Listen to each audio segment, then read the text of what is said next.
Hey tout le monde, c'est Limborg et on se retrouve pour une nouvelle vidéo, une nouvelle review animée. Cette fois-ci c'est sur Solo Leveling, la saison 2, l'épisode 24. Et je peux vous le dire, quel épisode! Mais on y revient juste après. Comme d'habitude, juste avant, le traditionnel. Si vous avez aimé cet épisode, si vous aimez les reviews, vous pouvez toujours laisser un petit pouce bleu bien évidemment. Si vous avez quelque chose à dire, que ce soit sur la review en tant que telle ou sur l'épisode 24 de cette saison 2 de Solo Leveling, je vous invite à en mettre un de commentaires, bien sûr.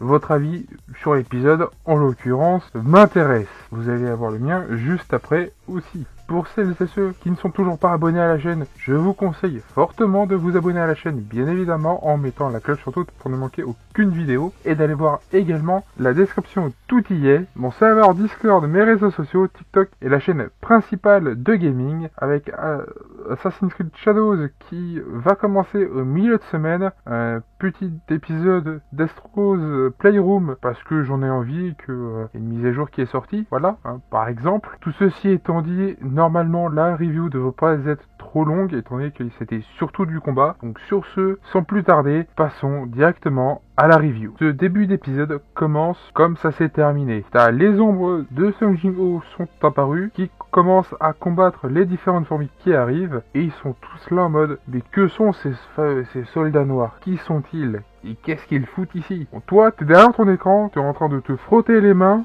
parce que tu sais ce qui va se passer. Tu le sais, t'es en train de commencer à kiffer tout doucement. Et l'arrivée de Sung Jin-ho est présente, déjà pour commencer. Tous se demandent qu'est-ce qu'il fout ici, en l'occurrence. Alors, il va essayer de soigner...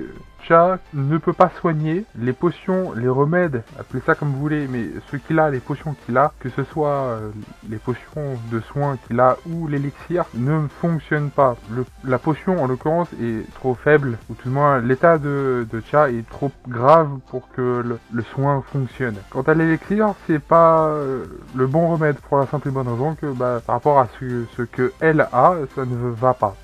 Simplement. Oui, je m'avance un peu là-dessus, mais c'est dit, c'est fait, et c'est mis de côté maintenant que c'est dit. Alors, la retransmission a d'ailleurs coupé complètement, les caméras tombent en panne pile à ce moment-là, quand même ballot, ou pas, au vu de la situation, peut-être pas. Il se dit que de faire revivre certaines fourmis pour qu'elles puissent se battre à ses côtés en tant qu'ombre serait une excellente idée, puisque autant Igris et ceux qui ont le même rang que lui s'en sortent très bien, autant les fantassins qui sont beaucoup plus faibles, eux, arrivent à peine à tenir. Mais il y a un problème. Le problème étant que, fallait bien que lui, vous savez de qui je parle, revienne finir le boulot. Enfin, finir le boulot, plus ou moins du coup. Et là, un combat mémorable commence. Alors, je vais pas le détailler tout du long, parce que ça ne sert à rien, c'est un combat.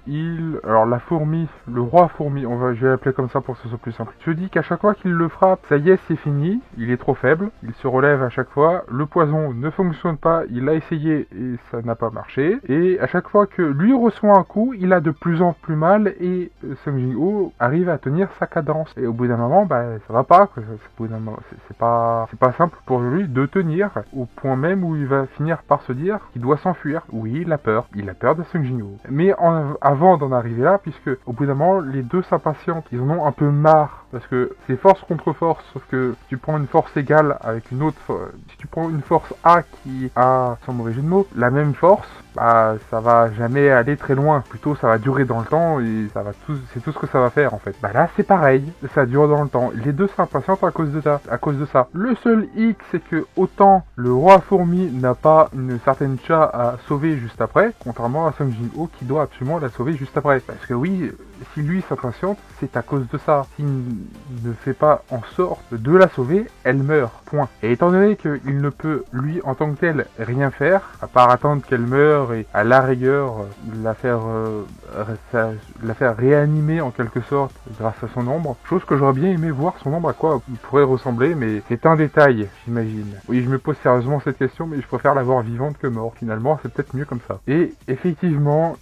Sung Jin-ho finira par le battre, puisque de toute façon, comme je l'ai dit juste avant, le roi fourmi a fini par avoir peur de lui, puisque Sung Jin-ho finit toujours par gagner pour la simple et bonne raison que à chaque combat qu'il fait, vous le savez, il devient plus fort. Cette règle s'applique là aussi, et étant donné qu'il devient de plus en plus fort, il ne peut que le battre. Alors maintenant que ceci étant fait, j'ai zappé beaucoup de choses qui sont un peu moins intéressantes et que je vais pas forcément détailler, bien sûr. Mais étant donné que la télé, il y avait plus de caméras qui... Alors, jusqu'au bout d'un moment où le caméraman qui était avec eux a réussi à refaire fonctionner sa caméra en lui tapant dessus comme un demeuré. Chose que d'ailleurs la sœur de Cha fera avec la télé. Mais ça marchera pas. Ça va pas non plus exagérer, bien sûr. Donc du coup, les gens ont pu voir Sung Jin-ho se battre. Et les ombres aussi, d'ailleurs, qu'ils ont vu normalement les ombres aussi. Mais alors, le président Go était très content de le voir arriver sur place. Ça, je vous... C'est pas un dessin, bien sûr. Et tout ce qu'il peut faire, c'est d'avoir foi en lui, puisque de toute façon, il peut pas faire grand-chose. Étant donné qu'il est, à l'heure actuelle, beaucoup trop faible. Alors, non pas qu'il était faible en tant que tel, mais il s'est affaibli. Il est plus tout jeune. Et son cœur,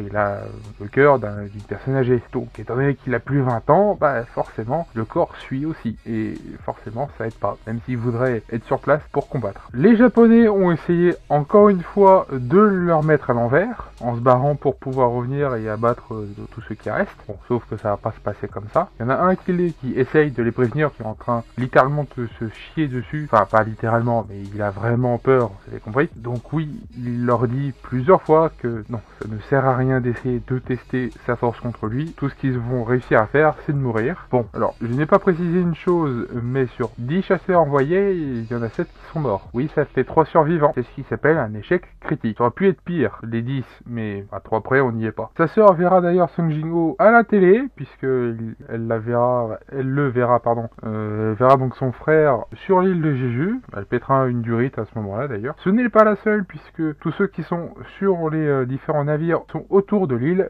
le verront aussi. Alors, à la télé, enfin sur leur téléphone plus exactement. Et ils seront tous abasourdis par ce qu'ils verront. M'étonne. En même temps, et à la fin de cet épisode, il se posera la question, comment peut-il faire pour sauver Cha? Parce qu'on en est toujours là, finalement. Je n'ai pas précisé la fin, et c'est pour ça que je voulais la garder pour maintenant, en fait. Comment peut-il faire? On verra ça dans le prochain épisode, puisque ça s'arrête sur une idée qu'il a, mais qu'on ne sait pas ce que c'est. Enfin, je sais ce que c'est, je ne vais pas vous spoiler pour les animes only, mais j'ai hâte d'être à cette scène. Malgré que ce soit dommage que ce soit qu'à cet épisode-là. Mais c'est le dernier épisode de la saison 2. Oui, le prochain est le dernier, c'est le 25e. Un peu triste. Enfin, vous aurez une vidéo bonus avec la VF, une conclusion finale avec celle-ci, quand tout sera sorti, j'entends. Donc tout ceci étant dit, je vous ai fait la review de l'épisode 24 en entier, sans omettre trop de choses, ou du moins trop de choses intéressantes. Le reste, c'est à base de oh mon dieu, mais que fait-il là? Ce genre de choses. Je vais pas y passer 15 jours non plus. Et vous avez autre chose à faire, bien évidemment. Donc oui, l'épisode s'arrête ici, bien évidemment. Et comme d'habitude, si vous avez aimé cette review ou l'épisode 24 de cette saison 2 de Solo Leveling, vous pouvez toujours mettre un pouce bleu, bien évidemment. Je vous conseille également de mettre un commentaire sur ce que vous avez pensé.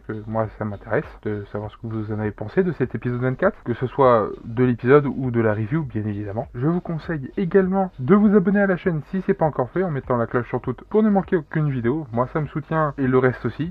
Si vous voulez même partager ceux qui veulent, allez-y, faites. Et d'aller voir également la description, tout y est. Mon serveur Discord, vous allez pouvoir discuter avec moi et avec d'autres si d'autres veulent venir aussi, que ce soit pour du solo leveling, des animés et mangas en règle générale, et des jeux pour ceux que ça intéresse également. Mes réseaux sociaux, TikTok et la chaîne principale de gaming avec Astro's Playroom, un petit épisode bonus qui va sortir demain pour vous, et Assassin's Creed Shadows qui va commencer en revanche jeudi, donc au milieu de semaine, bien évidemment, avec les 2 premiers épisodes cette semaine. Sur ce, c'était Lamborg, à une prochaine vidéo, à plus tout le monde, bye bye.